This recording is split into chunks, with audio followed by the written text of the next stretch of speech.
why I had to create the creative identity code. In this very first video, I share my personal story that led me to create the creative identity code, a movement to help creators reclaim their voice, their power, their artistic freedom. If you've ever felt blocked, small, or afraid to step into your creative identity, you are not alone. The revolution starts here. Subscribe for more. Subscribe.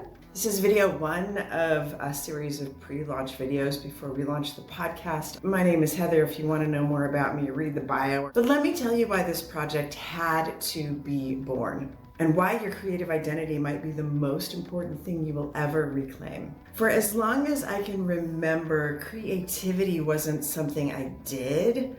It was the way I understood the world. But I also know what it feels like to lose that connection, or my ability to live in that connection fully. I know what it's like to be silenced by shame, to question whether what I had to say or create was worthy. That's why I had to create the creative identity code, not just for others, but because I needed it too, and it became a system. I'm going to talk about the creative struggle that I have faced in my personal life. For years, I wrestled with perfectionism. A lot of that, now looking back, I credit to, or I attribute to, the purity culture that I was raised in, the perfectionism that went along with that atmosphere. I wrestled with perfectionism, with self-doubt, with that voice inside that whispered, who do you think you are to go outside of the lines? Even though it was my impulse, always my impulse to go outside of the lines, because the interesting stuff is out there. And that voice that said, who do you think you are, just got louder the more I dared to grow, the more I dared to push the boundaries. Not only was it the voice inside of my head, but it was the voices of the people outside of me that were trying to keep that system in place. And a lot of that was to keep them safe, not necessarily to keep me safe. But every time I reached for something bolder, more raw, and more real, the fear would kick in. But it was programming, not my programming, from the people that were supposed to keep me safe. So therefore I needed to keep myself safe in the system. Many of us have gone through the exact same thing, especially the bold creative types that just came out questioning life. I call that voice the monster at the gate. We'll definitely talk more about that in a later episode, but just know this: the bigger your creative calling, the louder the monster gets. It guards your expansion, not to punish you, but to test you, to ask, are you ready? Are we gonna do this? I got matches and gasoline.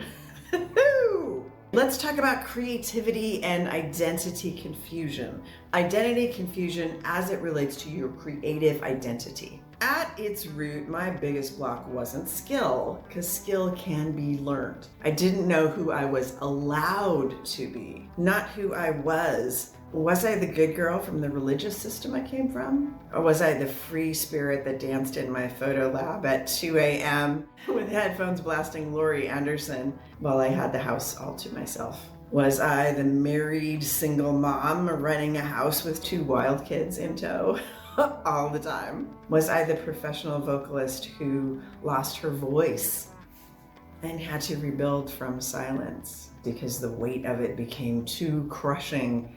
All of it felt like too much, or not enough, for the struggle to be me, just be me. And I know I'm not the only one who's ever felt that way. I just shut it down. It's like, it's too painful. But the fight cost me my voice. And then the real fight had to begin. I had to rebuild my voice from silence and have some pretty deep conversations with myself and fight a lot of monsters at gates. It required letting go of beliefs. It required letting go of people.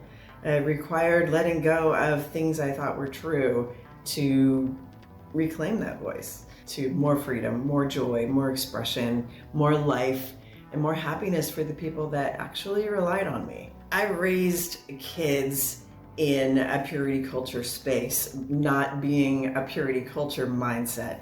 And that was very difficult. And I did it for family cohesion, for my family and my extended family, because they were all part of this purity culture. And I knew that stepping away from that purity culture meant I would probably be rejected by the tribe. Even though you're stepping into the most authentic version of yourself, if any part of that conflicts with the purity culture, everything else you do is sort of negated, invalidated, and you're sort of cast out.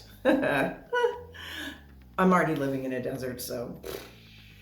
I raised 2 kids as a single married mom in this culture, and I fought to keep the light of creativity alive in them because I knew how painful it was to lose it. We had the art studio, we had the music space, we had my photo lab, we had a household that was filled with creative people and creativity because myself and my ex-husband were both musicians. I was an artist, very much involved in the arts culture, but still maintaining that identity within the purity culture, which was a huge conflict for me. Huge conflict. People didn't even believe I was part of it when I told them. They're like, you know.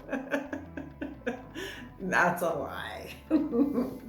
But I would literally have the kids with me all day because I worked basically from home or I was gigging. I had them with me in the paint, in the dark room, in the echo of the music lab. They would sit with me while I would do recording sessions. They were with me in that creativity flow because I knew if I could just keep that spark alive inside of them, they would never be lost. They could touch the creativity inside of them and stay connected to their soul and their truth. And to be honest, that helped keep my spark alive too when the time came when I would really need it and the rubber hit the road and I had to really choose a fork in the path. The creative identity code, therefore, is not just a framework, it's how I survived. It's how I parented. It's how I healed. Let's talk for a minute about religious conditioning and suppression, which is a big part of this story, and I know it is for many people. I grew up in a deeply restrictive religious system, one that told me my body was dangerous, my voice was prideful in the wrong context, and my creativity was, well, let's just say it had to serve the church or it wasn't welcome in many contexts, unless it served the church. Unless it was, let's just leave it there. That kind of conditioning does a number on your creative system and your nervous system if you are not fully aware that it is happening. And even when you are aware that it is happening, you're hearing it over and over and it does impact your nervous system. As rebellious as you are and as many guards that you have at the gate to protect you, it still will affect you. It teaches you somehow to shrink, to only create if it's safe, palatable, and approved. And if you're watching this, maybe you felt this way too. More on that on a future video that might be called something like Creative Recovery from Purity Culture, Wheels Are Spinning. Let's talk about that breakthrough moment. It wasn't until I lost my voice literally that I began to understand something deeper. Creativity isn't a luxury. It's not a personality quirk. It's who you are. And if you don't reclaim it, you don't just lose your art, you lose yourself. And you lose the very ability to use it. Let's talk about why I feel this movement matters. The world right now is in crisis. I mean, it kind of always is, but we're really aware of how much the world is in crisis right now. But also it's in a state of transformation. Censorship, control, conformity have always existed, and they're coming at us again hard. They're on the rise. But so is the need for creators and rebels, artists, healers, thinkers. The sleeping beast wakes up in that push comes to shove moment. The creative call to arms sort of happens at a time like this. And I look back at 2006 when I was going through my crisis with my voice and having to face that, to stand up and fight for myself, for my very existence as a creative soul, as an authentic human. I feel like this is kind of where we are now in the world. So I'm like, hey, I know the way. I did this, I remember this. Take me to the escape room. I know the code. I know the code. So the creative identity code is about helping you remember who you are so you can create from truth and not fear. Not to fit in, but to ignite something, to start the fire. Because when you know who you are creatively, you stop apologizing, you stop second guessing, you start making what only you can create. And that changes everything. This is just the beginning. We're gonna dive deep on this journey. Subscribe if you're ready to reclaim your creative power. Follow, share this with someone whose spark has been dimmed. The revolution starts here. And your creative identity, it's not missing, it's just waiting. Let's start the fire.